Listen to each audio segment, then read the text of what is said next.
नमस्कार दोस्तों, मैं Indresh Maurya. Super study zone पर आप सभी लोगों का स्वागत अभिनंदन है। आज हम लोग प्रांतीय चुनाव 1947 का मंत्रिमंडल मुक्त दिवस द्वितीय विश्व युद्ध के बारे में चर्चा करेंगे और कुछ अभ्यास प्रश्नों को भी हम लोग देखेंगे। तो सबसे पहले हम लोग देखते हैं 1937 का प्रांतीय चुनाव। तो 1937 के समय ब्रिटिश भारत में कुल 11 प्रांत थे। 1935 के भारत शासन अधिनियम के आधार पर फरवरी 1937 में 11 प्रांतों में चुनाव हुआ। अब यहाँ से क्वेश्चन ये पूछा जाएगा कि 11 प्रांतों में जो चुनाव हुआ था, कांग्रेस की कितने प्रांतों में पूर्ण बहुमत थी? तो कांग्रेस की 5 प्रांतों में पूर्ण बहुमत थी। पहला मद्रास, दूसरा बिहार, तीसरा संयुक्त प्रांत, चौथा मध्य प्रांत और 5वां बम्बई।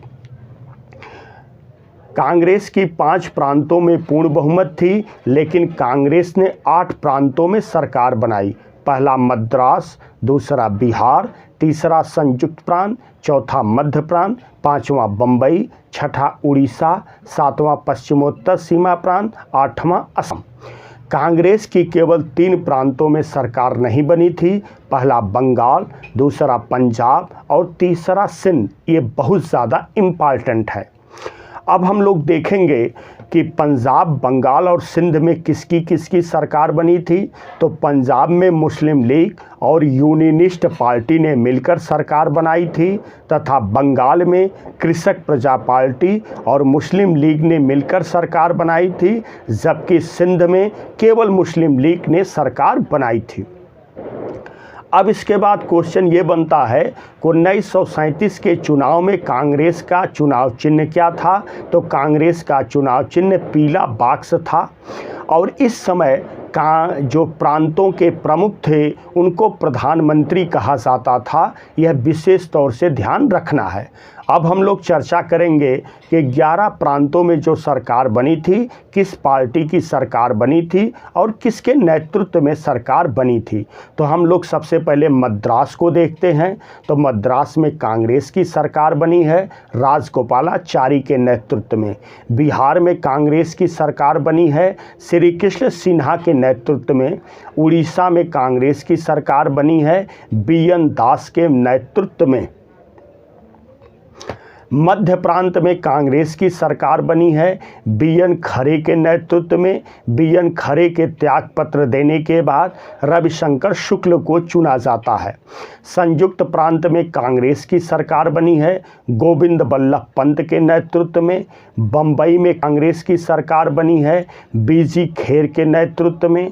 असम में कांग्रेस की सरकार बनी है, मोहम्मद सादुल्ला के नेतृत्व में। मोहम्मद सादुल्ला के त्यागपत्र देने के बाद गोपीनाथ बारदोलोई को चुना जाता है। उत्तर पश्चिमी सीमा प्रांत में कांग्रेस की सरकार बनी है, डॉक्टर खान साहब के नेतृत्व में। सिंध में मुस्लिम लीग ने सरकार बनाई, अल्लाह बख्श के नेतृत्व में। बंगाल में कृषक प्रजा पार्टी और मुस्लिम लीग ने सरकार बनाई, फजलुल हक के नेतृत्व में। पंजाब में मुस्लिम लीग और यूनियनिस्ट पार्टी ने सरकार बनाई, सिकंदर हयात खां के नेतृत्व में। अब इसके बाद क्वेश्चन ये बनेगा कि 1935 के मंत्रिमंडल के अनुसार, 1935 के भारत शासन अधिनियम के अनुसार जो चुनाव हुआ था उसमें कांग्रेस का कार्यकाल कितना था? तो मात्र 28 महीने ही कांग्रेस का कार्यकाल था। द्वितीय विश्व युद्ध में भारतीयों की स्वीकृति के बगैर ब्रिटेन द्वारा भारतीयों को शामिल किए जाने के विरोध में 22 अक्टूबर 1939 को सभी कांग्रेसी मंत्रिमंडलों ने त्यागपत्र दे दिया।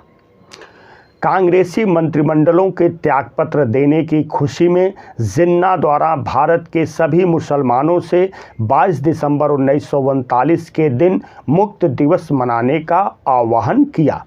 कांग्रेस ने अपने 28 माह के संक्षिप्त कार्यकाल में यह प्रमाणित कर दिया कि केवल जन संघर्षों के लिए जनता का नेतृत्व नहीं कर सकती, बल्कि उनके हितों में भी शासन कर सकती है।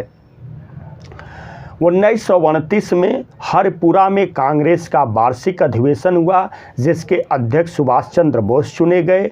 इस अधिवेशन में जवाहरलाल नेहरू की अध्यक्षता में 1929 में राष्ट्रीय योजना समिति का गठन किया गया, जिसके माध्यम से कांग्रेसी सरकारों ने योजना के विकास में कार्य करना शुरू कर दिया था।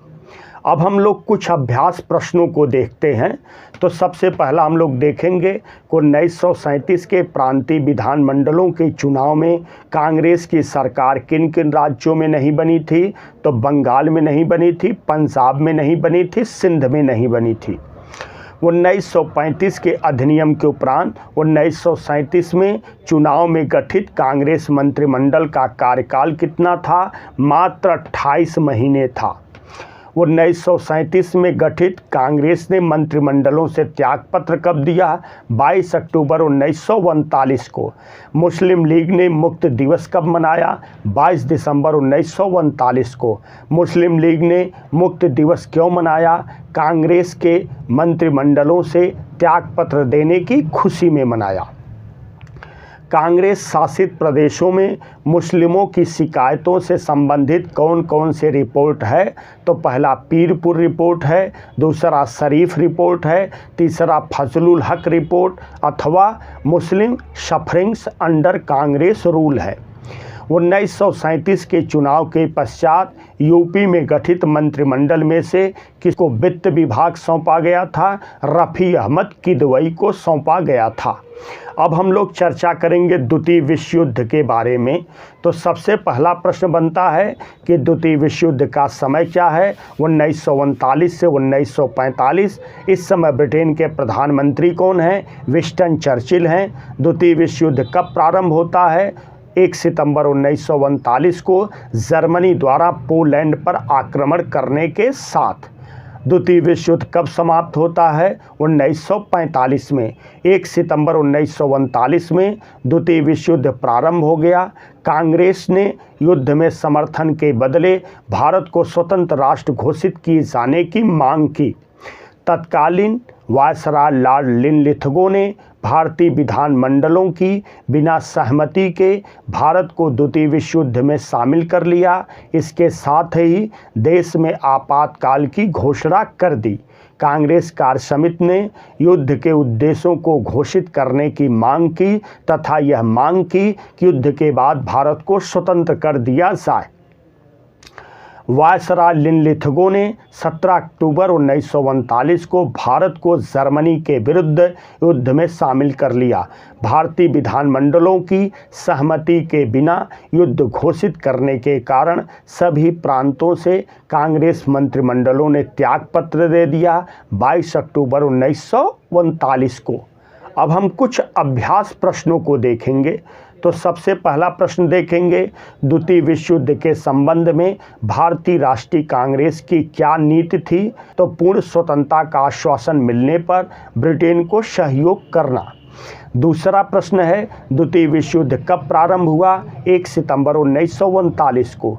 तीसरा प्रश्न है, द्वितीय विश्व युद्ध के समय वायसराय कौन है? Lord Linlithgow. चौथा प्रश्न है, द्वितीय विश्व युद्ध के समय ब्रिटेन के प्रधानमंत्री कौन हैं? विंस्टन चर्चिल हैं। वीडियो को अधिक से अधिक लाइक करें, शेयर करें। जय हिंद।